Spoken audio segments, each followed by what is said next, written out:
LDC গ্র্যাজুয়েশনের পরিপ্রেক্ষিতে যে স্ট্যাটিস্টিক্সগুলো দেওয়া হয়েছিল এগুলো প্রশ্নবিদ্ধ আছে।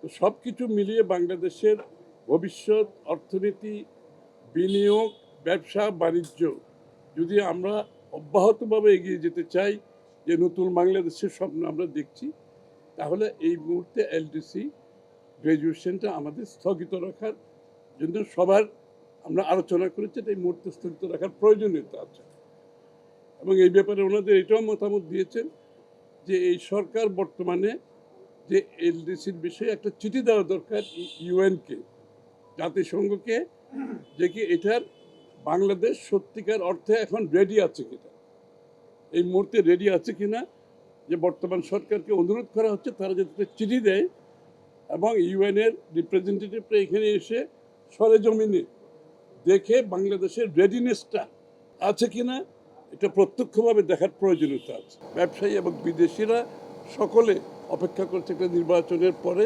তারা সিদ্ধান্ত নিয়ে বাংলাদেশে বিনিয়োগ করতে।